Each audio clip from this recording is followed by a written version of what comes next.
Selamat pagi pemirsa, apa kabar Anda? Senang sekali program Selamat Pagi Indonesia dapat kembali menyapa Anda. Kali ini bersama saya, Gemma Tanjung. Dan juga saya Febri Rama, tentunya kami sudah menyiapkan beragam informasi yang penting dan menarik yang juga inspiratif untuk Anda. Kita akan langsung saja mulai Selamat Pagi Indonesia kali ini dengan hot topic pemirsa. Nah, hot topic yang pertama ini datang dari Presiden kita Prabowo Subianto yang merombak jajaran pimpinan Badan Gizi Nasional atau BGN dengan mencopot Kepala BGN Dadan Hindayana beserta dengan dua wakilnya. Pasti ini warganet langsung berkomentar ya Gemma ya, terkait dengan pencopotan yang dilakukan oleh Presiden Prabowo Subianto ini. Iya, jadi pemirsa, hal ini diumumkan Menteri Sekretaris Negara Prasetyo Hadi. Mensesnek menyebut pergantian pimpinan BGN merupakan hasil dari evaluasi yang dilakukan pemerintah selama 1,5 tahun program MBG berjalan.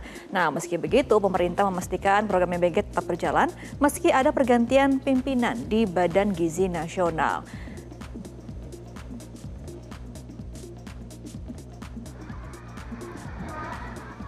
Nah, Presiden Prabowo Subianto mengganti Kepala BGN Dadan Hindayana, Letjen Purnawirawan Lodewijk Pusung dan Irjen Purnawirawan Sony Sanjaya pun ikut dicopot dari posisinya sebagai Wakil Kepala BGN.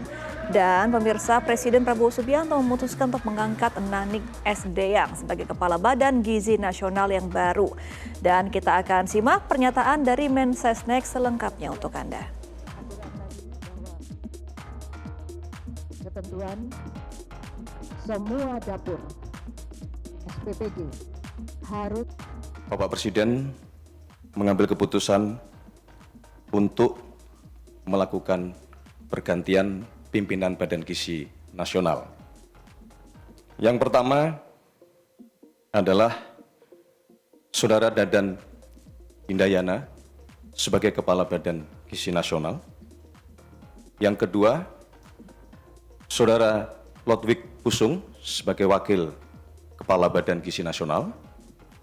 Yang ketiga, Saudara Sony Sanjaya sebagai Wakil Kepala Badan Gizi Nasional.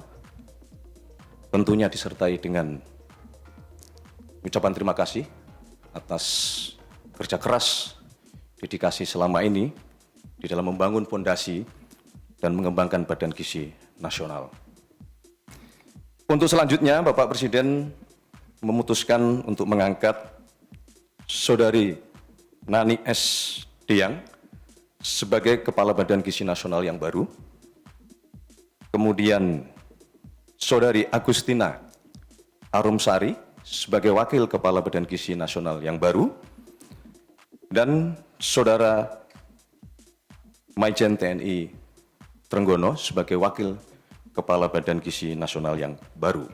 Pemerintah sekali lagi menegaskan bahwa pergantian kepemimpinan ini tidak akan mengganggu komitmen kita di dalam menjalankan program makan bergizi gratis yang dilaksanakan oleh Badan Gizi Nasional. Semoga langkah ini menjadi awal yang baik bagi penguatan pelayanan program makan bergizi gratis agar dapat berjalan dengan sebaik-baiknya sebagai bagian dari investasi pendidikan dan sumber daya manusia kita, dan sekaligus sebagai pengejauhantahan manifesto kemanusiaan, pengejauhantahan manifesto keberpihakan, dan tentunya kita berharap program ini dapat menjadi alat penggerak ekonomi nasional. Pemirsa, kita akan beralih ke hot topic yang kedua. Presiden Prabowo Subianto meninjau pelaksanaan program makan bergizi gratis atau MBG di SMP Negeri 111 Jakarta. Dalam kesempatan tersebut, Prabowo menyempatkan berbincang hangat dengan para siswa. Tentunya dia juga bertujuan agar memastikan bahwa MBG ini berjalan dengan benar, semua siswa senang dengan menu yang diberikan ya. Nah, kita lihat ini merupakan momen ketika Presiden Prabowo Subianto disambut hangat oleh para siswa.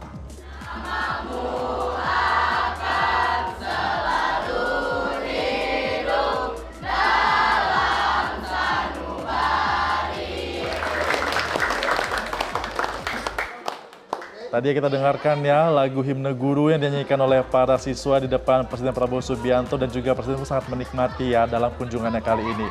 Nah, memang benar pemirsa, karena dalam kunjungan ini Presiden Prabowo Subianto ingin memastikan bahwa pelaksanaan program MBG berjalan dengan baik. Presiden Prabowo juga bertanya kepada para siswa mengenai rasa yang disajikan oleh para mereka ini ya. Dan siswa pun ini kompak menyebut bahwa menu MBG tersebut enak, Dan juga tentunya ini pun membuat Presiden menjadi senang ya dengan hasil kerja dari tim yang ada di sana. Keakraban Presiden dengan para siswa ini juga semakin terlihat kalau kita saksikan saat mereka menyanyikan lagu Himne Guru yang tadi sudah kita saksikan bersama pemirsa. Tapi bukan hanya kebersamaan, kita juga melihat ya ini bagaimana ketika Presiden Prabowo menyempatkan mencicipi MBG di salah satu kelas. Di mana Presiden ini duduk bersama dengan para siswa, mencicipi MBG dan juga sempat juga menyapa para siswa dengan guru di luar ketika proses penglihatan MBG ini sudah dilakukan di lokasi tersebut.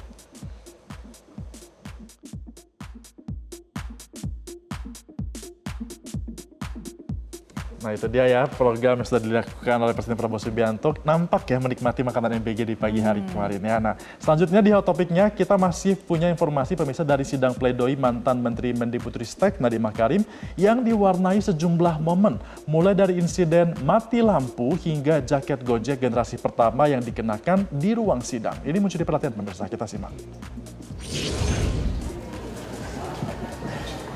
Ya pemirsa, inilah suasana sebelum sidang dimulai. Nadiem Makarim tampak mengenakan jaket Gojek generasi pertama yang disebut memiliki nilai sejarah baginya. Yang mengatakan jaket tersebut merupakan milik Mulyono, pengemudi Gojek online dengan nomor identitas 001. Sidang sempat diwarnai insiden mati listrik di tengah pembacaan pledoi dan sempat mengagetkan para pihak yang hadir. Jadi pemirsa, dalam pledoinya Nadiem Makarim meyakini dan fakta dan keterangan saksi menunjukkan dirinya tidak bersalah dalam perkara pengadaan laptop Chromebook dan Chrome Device Management. Nadiem juga menyebut perkara yang menjeratnya sebagai bentuk rekayasa hukum. Kita akan simak pernyataan Nadiem Makarim dalam pledoinya kemarin. Walaupun strategi ini berhasil, yang tidak saya antisipasi adalah besarnya gesekan dari pihak internal yang merasa tersingkirkan. Banyak yang periuk nasinya terganggu. Banyak juga yang tersinggung karena mereka merasa tidak dihargai. Harus saya akui, saya memang amatir di bidang politik. Berbagai undangan acara saya tolak apabila tidak berhubungan langsung dengan program saya. Sehingga banyak sekali pihak yang tersinggung. Saya kurang sowan ke berbagai tokoh karena saya tidak memahami seluk-beluk peta politik. Saya tidak merangkul pihak-pihak lama dalam upaya perubahan tersebut.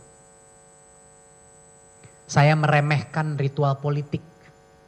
Padahal itulah yang dapat membuat perubahan yang berkesinambungan. Karena didukung semua pihak. Saran saya untuk generasi berikutnya yang sedang mempertimbangkan untuk mengabdi kepada negara. Temukanlah keseimbangan antara profesionalisme dan tata krama politik. Karena gesekan kecil bisa menjadi dendam besar. Pemirsa, kita akan beralih ke hot topic selanjutnya terkait dengan yang ramai di media sosial terkait dengan Badan Riset dan Inovasi Nasional atau BRIN menyampaikan permohonan maaf usai mengunggah ilustrasi Garuda Pancasila yang dinilai tidak sesuai dengan kaidah saat memperingati Hari Lahir Pancasila di media sosial. Yang mana kalau kita ingat harusnya ini jumlah sayap bulu pada sayapnya ada 17 ya di kiri dan juga di kanan. Nah kita lihat pemirsa unggahan BRIN melalui platform X ini menuai sorotan warganet karena detail dari lambang Garuda dinilai tidak sesuai dengan aturan resmi, terutama pada jumlah bulu sayap dan juga ekor.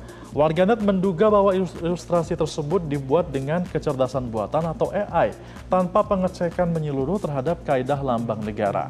Menyusul kritik dari publik, BRIN ini menyampaikan permohonan maaf dan menyebut bahwa kejadian ini menjadi evaluasi internal agar lebih teliti lagi dan juga cermat dalam memproduksi konten.